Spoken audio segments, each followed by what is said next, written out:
Au premier millénaire avant Jésus-Christ, une grande civilisation dominait toute l'Europe. Elle s'étendait des îles britanniques au haut plateau d'Anatolie. Nous l'appelons aujourd'hui la civilisation celtique. Le mot celte s'applique à une multitude de phénomènes qui se produisent sur un immense territoire. Nous ignorons le nom de la plupart de leurs chefs. Les Celtes n'étaient pas un peuple, mais une coalition de tribus qui se regroupaient uniquement en cas de danger. Ils vivaient dans toute l'Europe. Ce sont nos ancêtres, même si nous ignorons presque tout d'eux.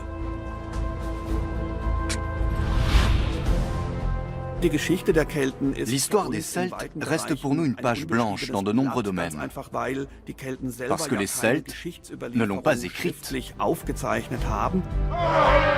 Leurs ennemis grecs et romains les qualifiaient de barbares, ivrognes et querelleurs. Or, ces mêmes ennemis ont été jusqu'à il y a peu les seules sources historiques.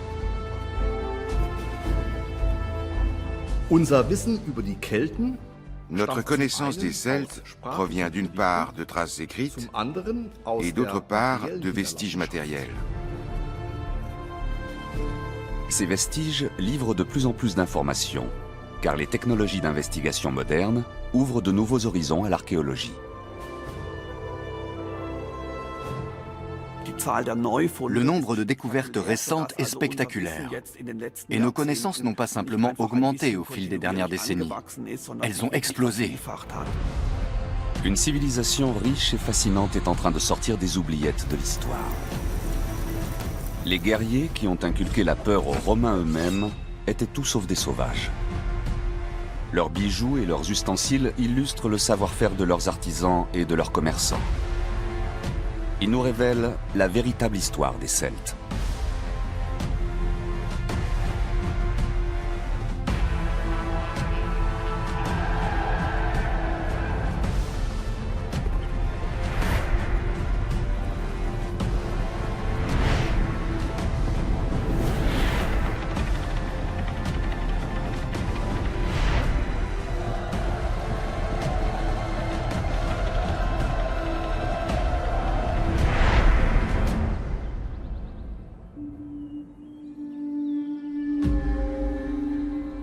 Notre enquête débute en Italie.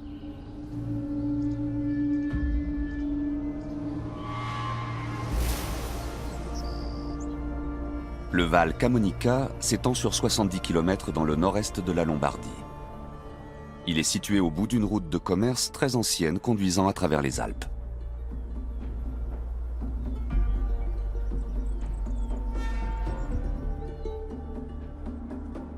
Depuis plus de 10 ans, Alberto Maretta explore cette vallée, qui a été le premier site italien inscrit au patrimoine mondial de l'UNESCO en 1979. Le Val recèle un trésor d'une valeur inestimable.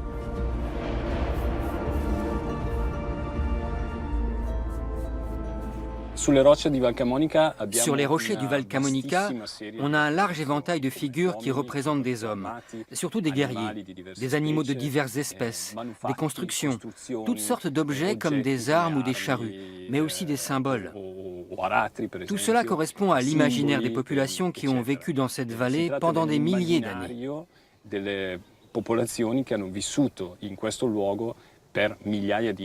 Les premières découvertes ont été rendues publiques en 1909.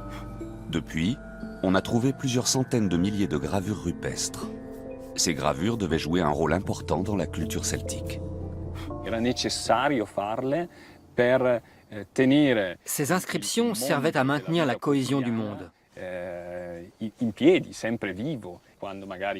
Au moment d'une naissance, d'un décès ou d'un mariage, l'équilibre du monde était bouleversé, alors que les rochers, eux, ne changeaient jamais. Les figures gravées dans la roche ne bougeaient pas. Elles donnaient un sentiment de stabilité et de sécurité qu'il n'y avait pas dans la vie quotidienne. Depuis toujours, des hommes sont passés par cette vallée pour franchir les Alpes. Certains pacifiquement, d'autres non.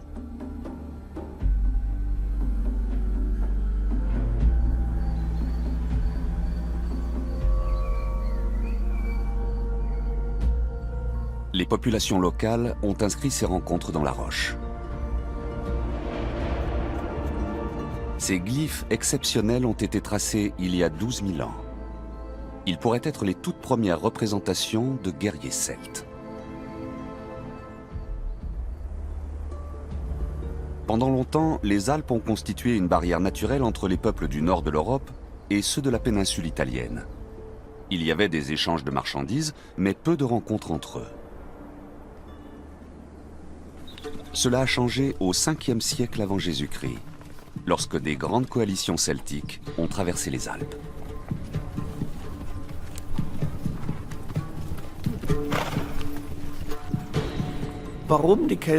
Pourquoi les Celtes ont-ils commencé à migrer?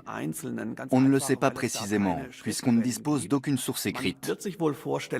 On suppose que des famines provoquées par de mauvaises récoltes ont pu les pousser à rechercher de nouveaux sites de peuplement.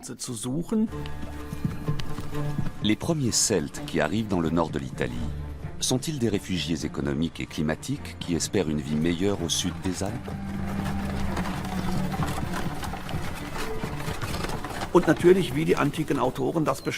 Les attraits du mode de vie méditerranéen ont certainement séduit nombre de Celtes, comme le rapportent les anciens.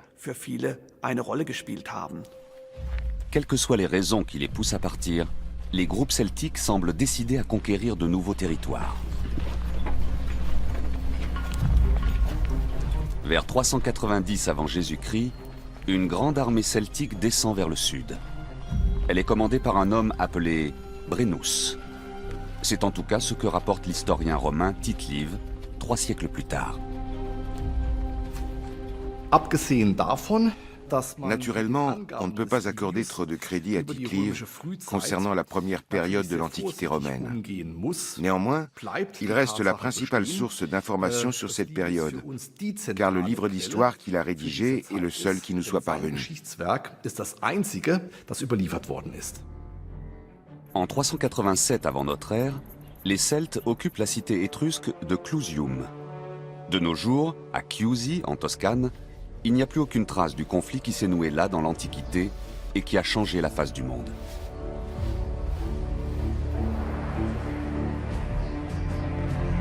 Clusium demande le secours de la puissance montante de la région, à savoir Rome. Rome n'est pas encore la capitale d'un vaste empire. Il est trop tôt pour cela. Ni même une opulente métropole, comme aujourd'hui. Au début du IVe siècle avant Jésus-Christ, elle n'est qu'une petite cité-État, même si elle a déjà beaucoup d'ambition. À ce stade, le Sénat romain ne s'émeut guère des troubles constatés dans le nord. Les barbares ne lui semblent pas dangereux.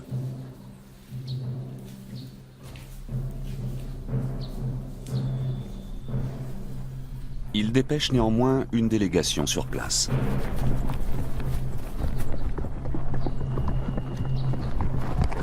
D'après Tite-Live, 3 frères ont pour mission de prendre contact avec les barbares et d'évaluer la situation. C'est ainsi que l'une des toutes premières rencontres diplomatiques entre les Celtes et les Romains a lieu aux portes de Clusium.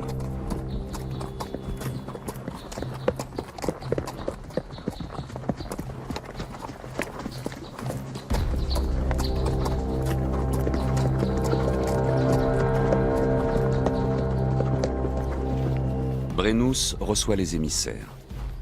La tension est palpable.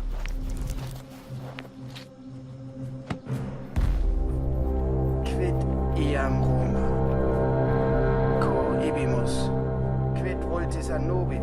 Et la rencontre ne se déroule pas comme prévu.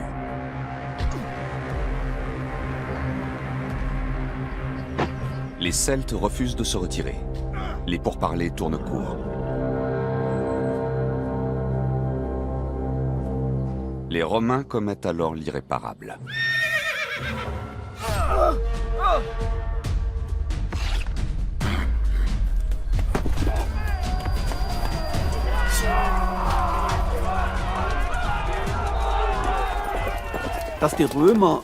Les Romains ont assassiné un Celte au cours d'une mission diplomatique délicate.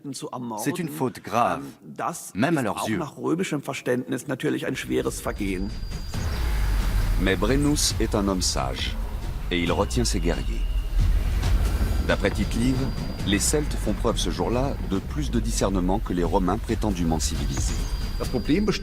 Le fond du problème était que le Sénat n'avait pas déclaré la guerre en bonne et due forme aux Celtes. C'était un sacrilège, une violation du droit qui ne pouvait que mener à la catastrophe. Rome ignore encore le forfait commis par ses émissaires. Elle se croit en sécurité. Or, les Celtes préparent leur vengeance. Toute leur colère se concentre sur la ville, qu'on dira plus tard éternelle.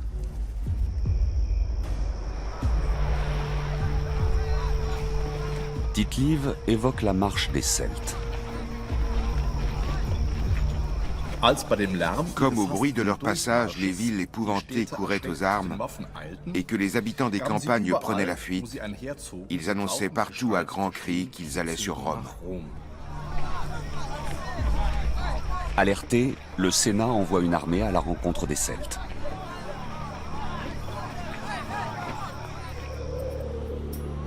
Ils doivent être arrêtés au nord de Rome. C'est dans ce champ, le 18 juillet 387 avant notre ère, qu'aura lieu la bataille de l'Alia, le premier grand affrontement armé entre les Celtes et les Romains.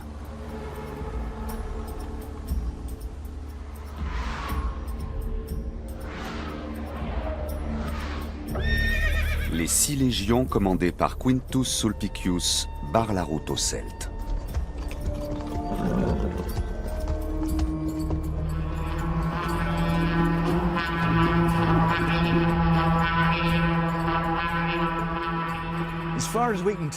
Il semble que c'est dans ce champ, au bord de l'autoroute, à 18 km environ au nord de Rome, qu'a eu lieu la bataille de l'Alia. On le déduit des sources écrites, selon lesquelles la bataille a eu lieu dans une plaine, au confluent du Tibre, qui passe là-bas, et de l'Alia, qui passait ici autrefois, pile à la jonction dans une plaine avec une éminence à l'arrière.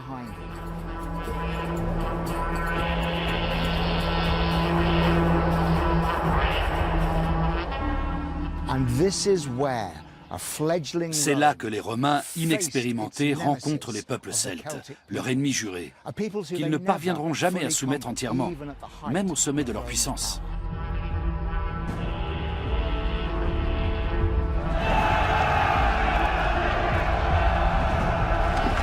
Tite-Live n'indique pas le nombre des guerriers celtes. Mais bien plus que leur nombre, c'est leur science militaire et leurs armes qui surprennent les Romains. Mais quelles sont ces armes si redoutables? La réponse se trouve à plus de 1000 km de Rome, à Buchère, près de Troie. Une grande zone industrielle était prévue à cet endroit. Mais les archéologues ont découvert nombre d'ossements humains.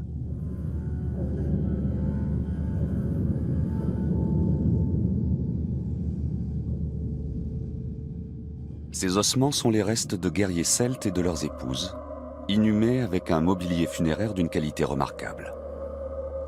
Ces tombes apportent un éclairage précieux sur une période méconnue de l'histoire.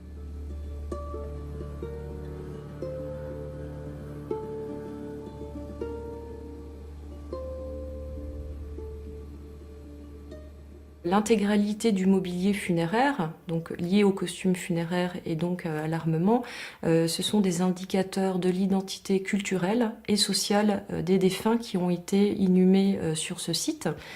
Donc ça peut être également En fait, le costume funéraire est une carte visuelle, une carte d'identité visuelle des individus inhumés. Les Celtes enterrés à Buchère appartenaient à l'aristocratie et vivaient vers l'an 300 avant Jésus-Christ. Des détails comme la fermeture de ce collier montrent l'habileté de leurs artisans.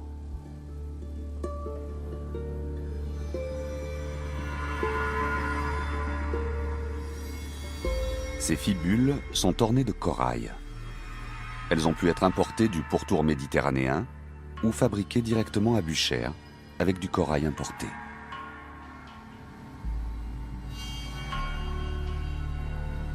Mais le plus impressionnant pour les archéologues est l'armement. Ces deux épées et leurs fourreaux sont richement décorés. Alors il est probable que ces épées aient été utilisées dans le cadre de batailles, puisque ces objets sont techniquement très élaborés et sont de ce fait fonctionnels. Et il est donc peu probable que ces objets étaient seulement destinés à la cérémonie funéraire. Ces épées sont relativement courtes, pointues et à double tranchant. Elles appartenaient sans doute à un fantassin. Preuve éloquente du savoir-faire des armuriers celtes, elles étaient sûrement mortelles aux mains d'un guerrier rompu au combat. L'intégralité du mobilier métallique illustre pleinement la haute technicité des artisans bronziers ou des forgerons celtes qui maîtrisent parfaitement leur art et la technologie de mise en forme de ces objets. Les Celtes savaient forger des lames à la fois souples et résistantes. Un travail long et minutieux, ainsi que le révèle une petite expérience que nous avons menée, qui a consisté à forger une épée avec du fer issu d'un bas-fourneau, comme à l'époque des Celtes.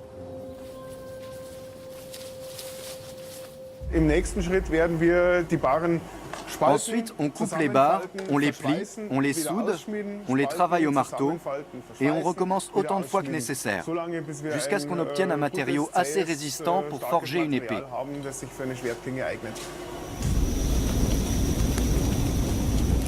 La répétition des opérations permet de débarrasser progressivement le fer de ses scories.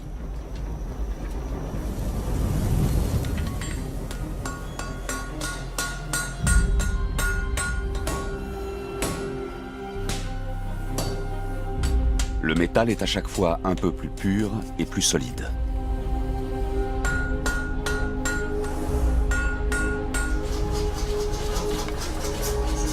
Le marteau-pilon facilite beaucoup la tâche des forgerons du XXIe siècle.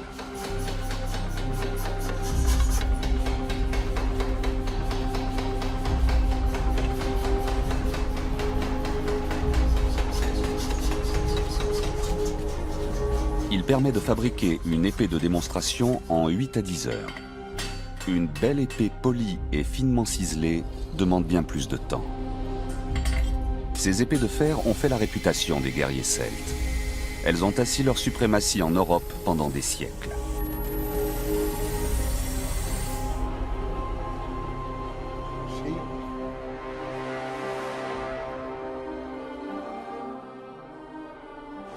Sur les bords de l'Alia, ces épées vont rendre de fiers services à leurs propriétaires. Les Celtes sont des guerriers expérimentés, toujours en train de batailler. Ce n'est pas le cas des soldats de l'armée romaine. Nous savons qu'il ne s'agit pas encore d'une armée régulière, d'une armée professionnelle.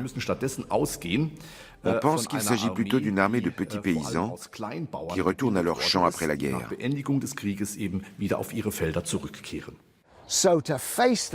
Les Romains affrontent les Celtes et leur bravade, leurs troupes tourbillonnantes de cavaliers et leur style de combat très fluide. Ce sont deux cultures militaires qui s'affrontent. Les Romains ne savent pas comment réagir. Pour éviter d'être encerclés par les Celtes qui leur sont supérieurs en nombre, les Romains se déploient en une longue ligne de front. Ce sera l'une de leurs multiples erreurs. Sur cette colline, les Romains postent d'autres hommes, sans doute leur cavalerie, prête à contre-attaquer. Mais Brennus ne laisse pas ses hommes foncer tête baissée sur la phalange romaine, ce qu'ils feraient s'ils étaient désorganisés et indisciplinés. Brennus leur ordonne de gravir la colline, et la grande charge des Celtes repousse violemment les Romains. Sulpicius paye cher le fait d'avoir placé les jeunes recrues sur l'aile droite. Les Celtes n'ont aucun mal à les déborder.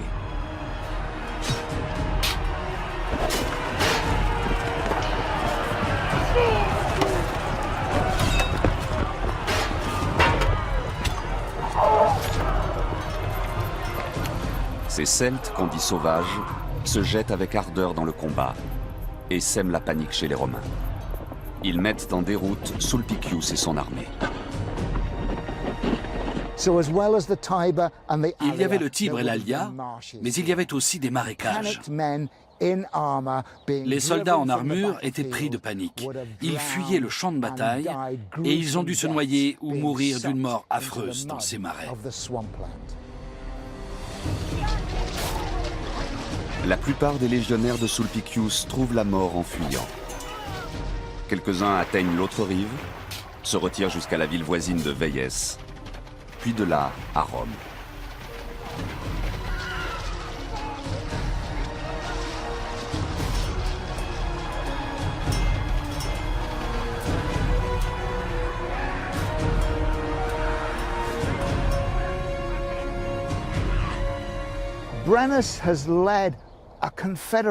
Brennus a conduit une confédération de tribus jusque dans le nord de l'Italie. Or, on voit bien aujourd'hui comment il est difficile de maintenir des alliances. Cela demande beaucoup de diplomatie. Il y avait sûrement des différences linguistiques importantes entre les tribus et les aires de peuplement celtes. Cela montre qu'ils avaient un grand sens de l'organisation.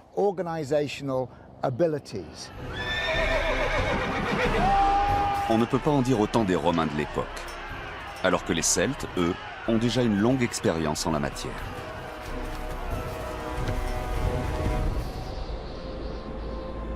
Un site en apporte la preuve éclatante.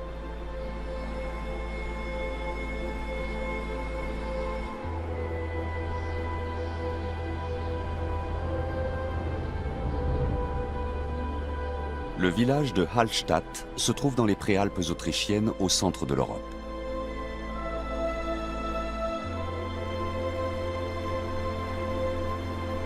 Blotti entre des versants abrupts, au bord du lac du même nom, il était accessible uniquement par bateau ou sentier muletier jusqu'à la fin du XIXe siècle.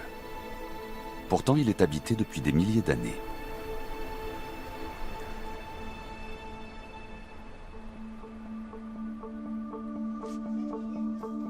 Hans Reschreiter se rend à son travail à plus de 800 mètres d'altitude. Archéologue au Muséum d'histoire naturelle de Vienne, il dirige les fouilles de la mine préhistorique de Hallstatt depuis 2001. Il s'intéresse aux populations qui ont exploité cette mine de sel il y a plus de 7000 ans.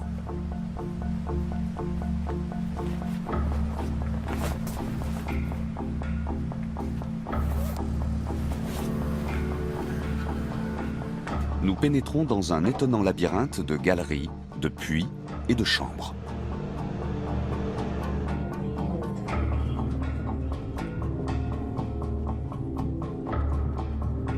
Les Celtes ont creusé des kilomètres de galeries pour extraire le sel. Des puits bien étayés et aux dimensions généreuses relient les différentes chambres d'extraction et les différents niveaux.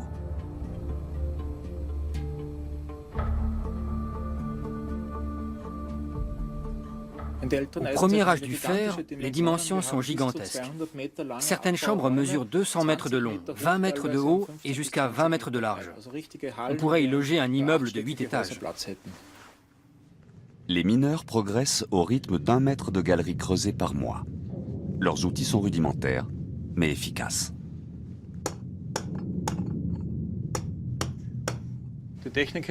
La technique est très simple à l'âge du fer. On travaille avec 2 outils. Une personne tient le pic et une autre tape dessus avec la masse. C'est comme ça qu'on creuse ces rainures en forme de cœur. Ensuite, on fait sauter tout le bloc de sel. Ces plaques de sel en forme de cœur étaient probablement la marque de fabrique de Hallstatt. On pense qu'elles se vendaient sur les marchés à proximité des Alpes-Orientales. Les gens savaient, en voyant leur forme, qu'elles venaient de Hallstatt. Il y a probablement une autre raison technique cette fois. Il devait y avoir un moyen facile de détacher de la paroi ou du plafond ces grands blocs de sel qui pouvaient mesurer 1,50 m. Une plaque de sel de 15 cm d'épaisseur pesait sûrement bien plus de 120 kg. La mine fournit des indications sur les méthodes de travail des mineurs, mais aussi sur les mineurs eux-mêmes. Le sel permet de conserver les matières organiques par déshydratation.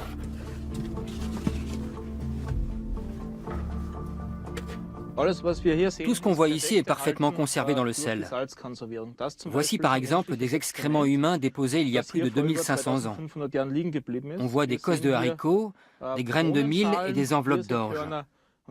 Ces excréments sont si bien conservés qu'ils recommencent à sentir mauvais dès qu'on les humidifie. La mine a connu son apogée entre le 9e et le 5e siècle avant Jésus-Christ. Les mineurs étaient loin d'être pauvres.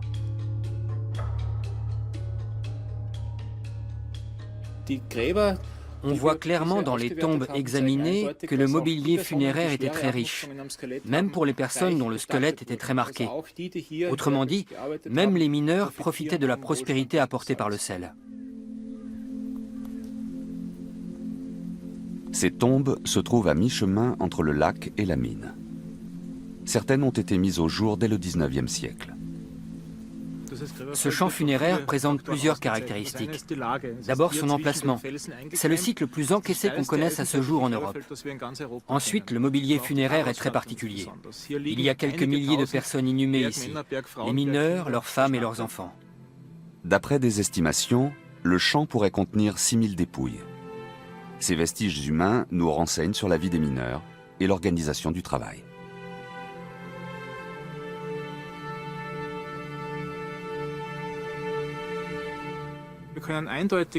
On voit clairement que les hommes et les femmes n'avaient pas les mêmes activités. On voit aussi que les jeunes enfants participaient très activement à la production de sel. Les squelettes montrent que les femmes portaient de lourdes charges sur une épaule tout au long de leur vie, alors que les hommes utilisaient davantage leur ceinture pectorale et maniaient le marteau. Un autre élément retient l'attention des archéologues. Si les tombes les plus anciennes contiennent des objets en bronze, on voit apparaître un nouveau matériau dans les tombes les plus récentes, le fer. Hallstatt marque le commencement de l'âge du fer. Au début, le fer est un matériau nouveau, mais il ne présente pas vraiment d'intérêt. Ce champ funéraire, utilisé en continu durant des siècles, permet de retracer l'histoire du fer. Au début, il est employé uniquement en orfèvrerie. Puis, peu à peu, il est utilisé dans tous les domaines. Le mobilier funéraire trouvé ici est si caractéristique, si parlant, qu'on a décidé de nommer toute une période de l'histoire européenne d'après ce site. La période de Hallstatt est le premier âge du fer, qui remplace peu à peu le bronze. Elle marque aussi un tournant dans l'histoire des échanges commerciaux. Véritables autoroutes de l'Antiquité, les cours d'eau sont désormais utilisés pour transporter des marchandises sur de longues distances, sur l'eau ou le long des berges. Le fer permet la conquête de nouveaux territoires. Les Celtes disposent d'un réseau de voies de communication exceptionnel. Certaines de nos routes suivent encore le tracé de leurs voies. De nombreuses sources attestent en particulier d'une circulation de marchandises importante entre les deux rives de la Manche, avec des comptoirs implantés tout le long des côtes. Le cuivre et l'étain des îles britanniques s'échangent contre des marchandises venues des quatre coins de l'Europe.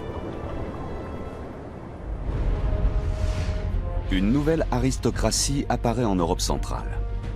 Elle bâtit ce que les archéologues appellent des résidences princières. Ces résidences offrent une protection aux artisans et aux commerçants qui s'établissent alentour. L'une de ces résidences a été mise au jour sur Lipf, dans le Bade-Württemberg, en Allemagne. Les résidences princières sont des places fortes, élevées sur des sites stratégiques. Elles ont la main mise sur les échanges commerciaux avec les contrées lointaines. Ce sont les premiers centres urbains celtes. Elles jouent un rôle déterminant. On le voit particulièrement bien à la Heuneburg, une résidence construite en surplomb du Danube, à 150 km de Lipf. Les premières traces de peuplement remontent au 2e millénaire avant l'ère chrétienne. Mais le site connaît son apogée à la période de Hallstatt. Un visiteur venu d'une autre région du monde celte, où n'existait pas ce genre de résidence, devait être très impressionné. Un peu comme lorsqu'un campagnard d'aujourd'hui découvre les gratte-ciels de Francfort ou de New York. Cette architecture traduisait la puissance. C'était nouveau pour les paysans qui menaient une vie très simple dans les villages et sûrement très impressionnant. C'était d'ailleurs le but recherché. Ces fortifications sont uniques au nord des Alpes. Elles ont été construites sur le modèle méditerranéen et témoignent des bonnes relations qu'entretenaient les Celtes avec le monde méditerranéen. En temps de paix, la Heuneburg était un centre économique de plus de 5000 habitants. En temps de guerre, c'était un abri sûr. Il ne faut pas voir le monde celte comme un seul grand peuple ou une unité. Il y avait diverses tribus et unités territoriales. La Heuneburg était le centre de l'une de ces coalitions. Les rapports entre les différentes coalitions étaient souvent conflictuels. La guerre, le conflit, la concurrence étaient des réalités quotidiennes au sein du monde celte. Une partie des trésors de la Heuneburg est conservée aujourd'hui dans les réserves du musée du Württemberg, à Stuttgart. Ces trésors ont attisé la convoitise d'autres tribus celtes.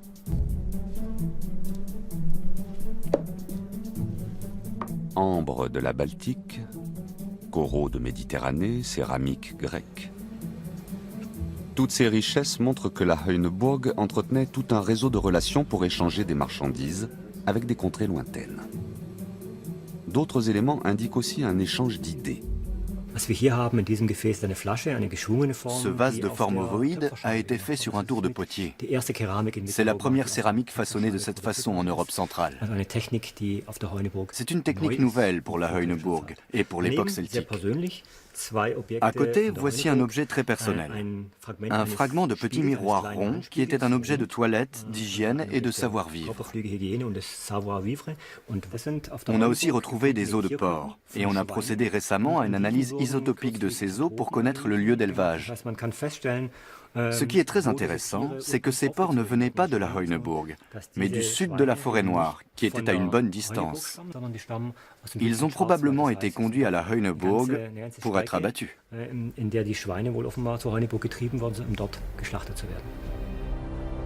Sûr d'elle, l'aristocratie celtique gagne en influence et sa culture se répand le long des routes commerciales d'Europe centrale, entre 800 et 500 avant Jésus-Christ.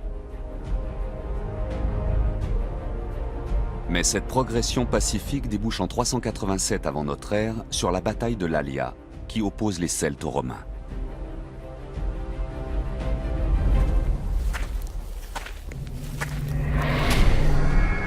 Après avoir remporté la victoire, Brennus repart avec ses guerriers en direction du sud.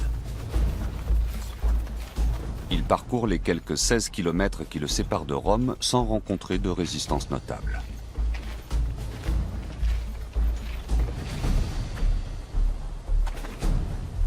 Arrivés aux portes de la ville, ces guerriers se montrent à la hauteur de leur réputation, écrit Tite-Live.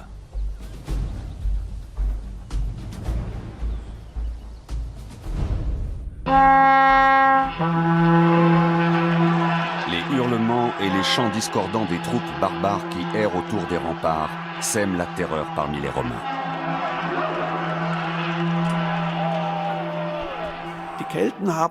Les Celtes utilisaient le carnyx pour communiquer pendant la bataille, bien sûr, mais sans doute aussi pour mener une guerre psychologique. On peut le comparer à l'usage de la cornemuse dans la musique militaire écossaise, ou au chapeau chinois de la musique militaire allemande inspirée des marches turques.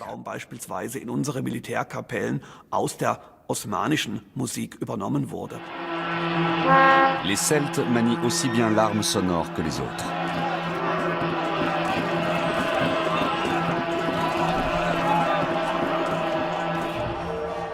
Jusqu'à ce jour, les archéologues n'ont pas retrouvé de carnyx entier. Mais les fragments qu'ils ont mis au jour et les représentations qu'on peut voir sur les monuments celtiques et romains ont permis de reconstituer la trompette de guerre des Celtes. Lorsque le musicien anglais John Kenny a joué du Carnix pour la première fois en 1993, cela faisait des millénaires que personne n'avait entendu ce son.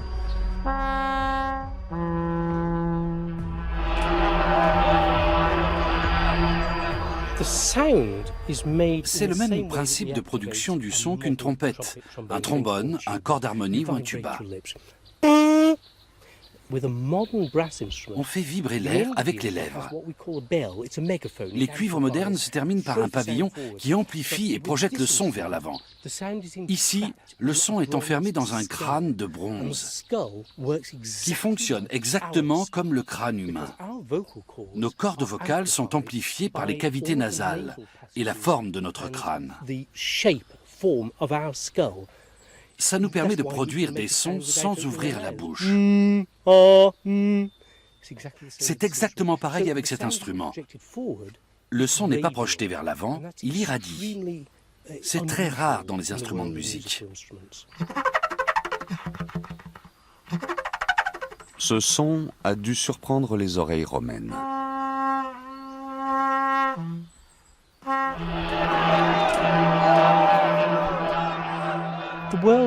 Le monde était beaucoup moins bruyant à l'époque. Le son le plus fort qu'on pouvait entendre, c'était le tonnerre, le fracas des vagues sur les falaises ou les hurlements d'une foule. Or, les Carnix produisaient un son bien plus puissant que cela. De plus, en position verticale, il faisait 3,50 m de haut et il possédait une tête. Alors, quand on en voyait débarquer une dizaine au petit matin dans la brume, avec le bruit qu'il faisait, on pouvait très bien croire à une attaque de géants.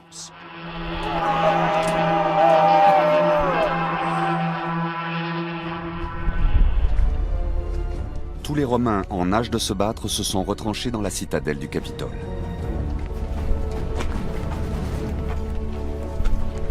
Au petit matin, Brennus entre dans une ville déserte.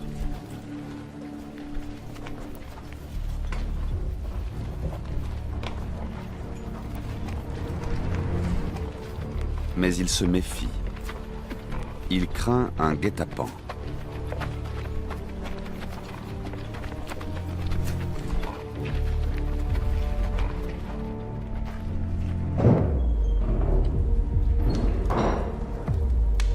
Et il découvre rapidement que si les maisons romaines sont ouvertes, elles ne sont pas vides pour autant.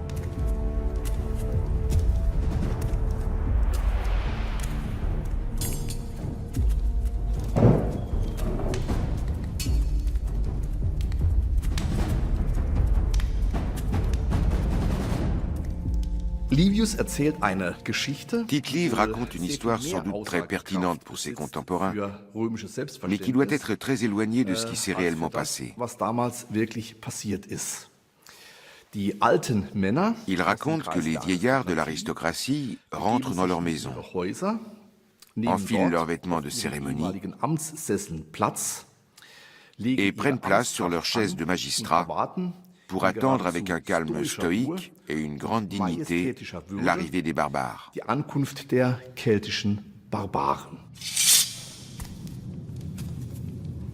Quelle étrange situation pour les Celtes. Comment cela va-t-il finir ?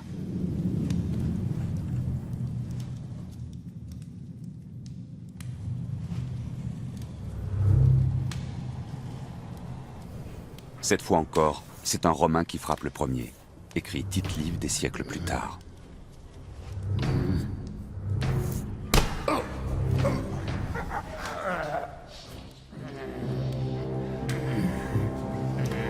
C'est ainsi que commence le carnage.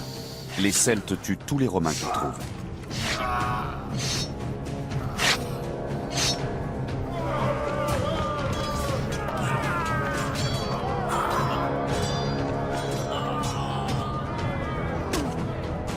Ils pillent les maisons et les incendient.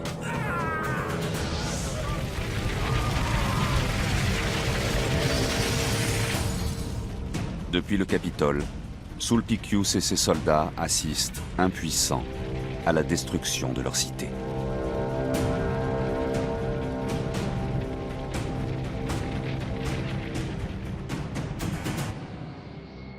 On sait aujourd'hui que les Celtes étaient loin d'être des sauvages. Leur civilisation était très évoluée. Ce champ est situé à 2,5 km au sud-est de la Heuneburg. C'est un champ funéraire celtique connu. Il y a quelques années, des archéologues y ont fait une découverte qui a éclipsé toutes les autres. En 2005, une fibule en or est remontée à la surface. Des étudiants de l'université de Tübingen se trouvaient là par hasard, et l'un d'eux l'a ramassée. C'est comme ça que tout a commencé. Lorsque les archéologues comprennent qu'ils sont en présence d'une tombe celtique encore intacte, ils prennent des mesures pour la protéger du pillage. On a organisé une garde devant la tombe la nuit et le week-end. On se demandait comment faire. On a songé à refermer la tombe et à la recouvrir d'une dalle de béton. Finalement, c'est la solution la plus lourde qui est retenue, au sens propre, puisqu'on décide d'extraire la tombe avec tout son bloc de terre. Elle sera soulevée au moyen de nombreux tuyaux passés en dessous. La manœuvre réussit, et le bloc celtique, de 80 tonnes de terre, est transporté à Ludwigsburg, à 120 km de son lieu d'origine. Depuis, les archéologues l'examinent couche après couche. Apparemment, la tombe était située tout près d'un cours d'eau, et elle a été inondée à de nombreuses reprises. Cela a eu un effet désastreux sur les objets en bronze et en fer. Mais cela a été bénéfique pour la chambre funéraire en bois, enfouie sous le tumulus. L'humidité a en effet permis une excellente conservation des poutres. Ce sont des madriers de chêne et de sapin. Par chance, les cernes sont restées visibles sur certains, ce qui a permis de les dater par la méthode de la dendrochronologie, c'est-à-dire l'étude des cernes d'arbres. Les cernes forment une sorte de code-barre qu'on peut lire pour savoir très précisément à quelle période l'arbre a poussé et quand il a été abattu. Cela a permis d'établir la date d'abattage des sapins et des chênes à l'année près, en l'occurrence 583 avant notre ère. Donc, la tombe date très clairement de 583. C'est un sacré coup de chance. En 2005, les archéologues ont d'abord trouvé la tombe annexe d'une enfant de 2 à 4 ans, inhumée au pied du tumulus. La taille du site funéraire semblait indiquer qu'il refermait la sépulture d'un prince. Mais les archéologues ont eu une surprise en ouvrant la tombe principale. D'après la taille de la chambre funéraire, on ne pensait pas qu'il puisse s'agir de la sépulture d'une femme. Mais le somptueux bijou pectoral en or et les fibules nous ont détrompés très vite. Cette découverte jette une lumière nouvelle sur la tombe de l'enfant. Malheureusement, il ne reste quasiment rien du squelette. En tout cas, pas de quoi procéder à une analyse d'ADN. Le mobilier funéraire n'en est que plus important. Il est conservé dans la chambre forte de l'Office des monuments historiques. La position des tombes indique une relation entre la princesse et l'enfant. Mais les parures en or indiquent un lien encore plus étroit. Les bijoux de l'enfant et ceux de la princesse sont très ressemblants.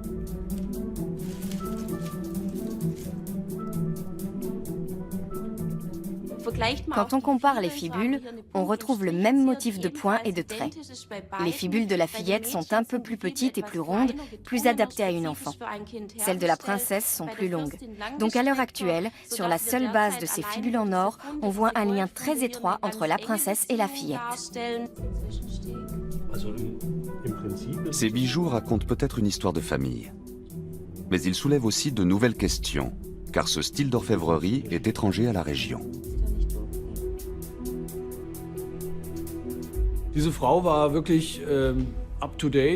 Cette femme était vraiment au top de la mode. Elle portait des fibules comme on en avait à l'époque en Italie. Mais c'était très rare dans notre région. Sa parure en or était d'une grande finesse. C'était l'ouvrage d'un orfèvre formé en Italie ou dans la péninsule ibérique. Donc elle était vraiment à la pointe de la mode. Et elle n'avait rien à envier aux femmes de la noblesse étrusque ou des colonies grecques. Ces joyaux étrangers peuvent aussi signifier que la princesse venait elle-même de l'étranger, que c'était une migrante originaire du Sud. Ces restes sont très dégradés. Ils ont été plâtrés pour empêcher qu'ils se détériorent davantage. Leur analyse isotopique pourrait apporter un début de réponse. Nous absorbons des éléments chimiques avec les aliments que nous ingérons, notamment le strontium, qui se dépose dans l'émail des dents. Les isotopes de cet atome ne sont pas les mêmes dans toutes les zones géographiques. L'analyse isotopique peut donc fournir des indications sur le lieu de naissance et d'habitation d'une personne.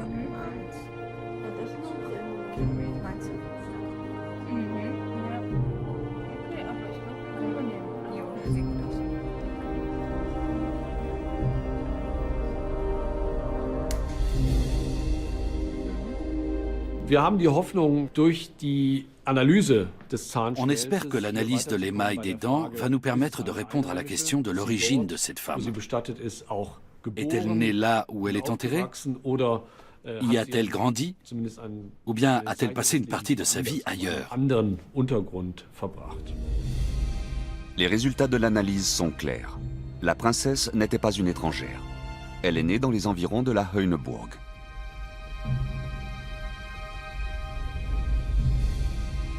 Elle n'a sans doute jamais quitté son pays natal. Mais grâce aux nombreux échanges commerciaux avec des peuples lointains, elle était en contact avec le reste du monde.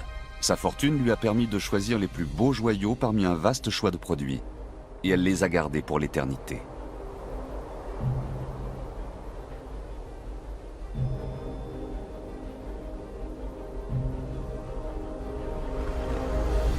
Peu de tumulus ont survécu à des millénaires d'agriculture. On ne sait pas encore avec certitude pourquoi les chefs celtes étaient enterrés sous une montagne de terre et de pierre.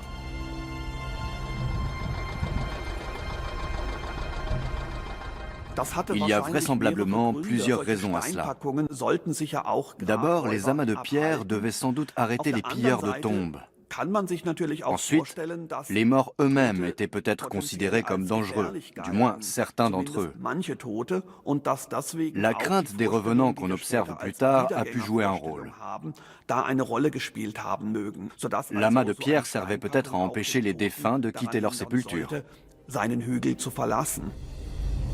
La crainte des revenants est quasiment universelle. Mais dans le cas du prince celte, dont les vestiges sont exposés au musée de Hochdorf dans le sud-ouest de l'Allemagne, le tumulus devait servir avant tout à protéger le trésor funéraire.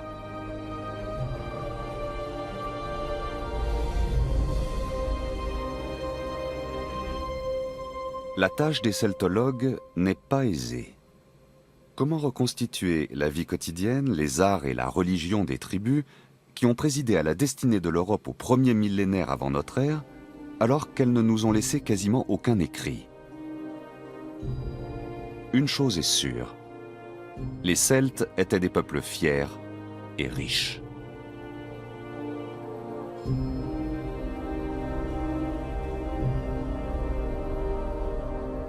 Nous avons devant nous un personnage hors norme.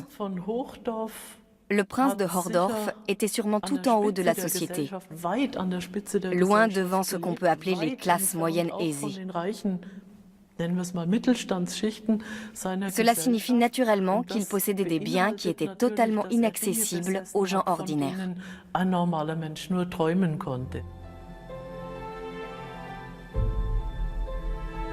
Sa tombe renfermait des bijoux et divers ustensiles. On a aussi trouvé 9 cornes à boire, dont la plus grande a une contenance de 5 litres et demi. Le prince espérait-il participer à un banquet dans l'au-delà? Sans doute, puisqu'on a aussi découvert une barrique de 500 litres remplie autrefois d'hydromel.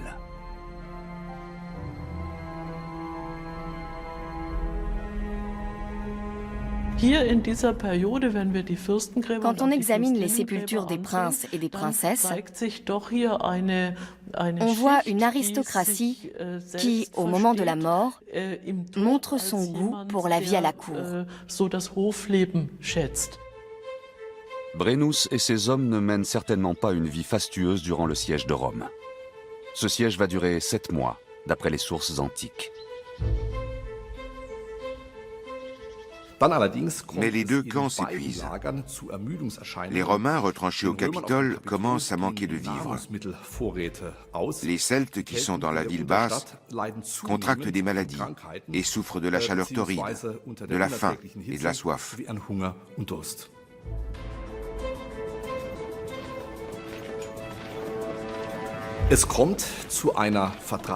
Les Celtes finissent par négocier avec les Romains. Ils se déclarent prêts à lever le siège en échange d'une rançon de 1000 livres d'or.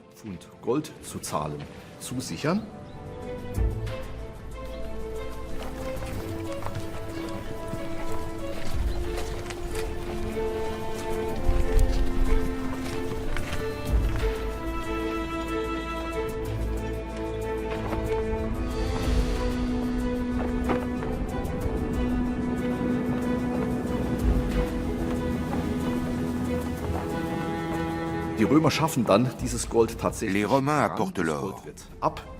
Il est pesé. Mais les Celtes utilisent sciemment des poids truqués.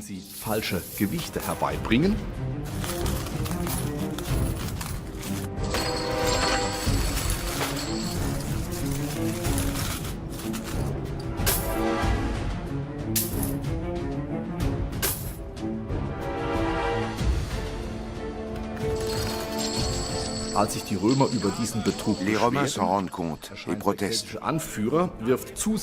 Brennus jette alors son épée dans la balance et dit ces paroles qui seront souvent répétées « Vae victis », malheur aux vaincus. Vae victis. Dans un premier temps, le sac de Rome a été un revers d'autant plus cruel pour les Romains qu'ils ambitionnaient de dominer le centre de l'Italie. Mais ils se sont remis très vite de cette défaite.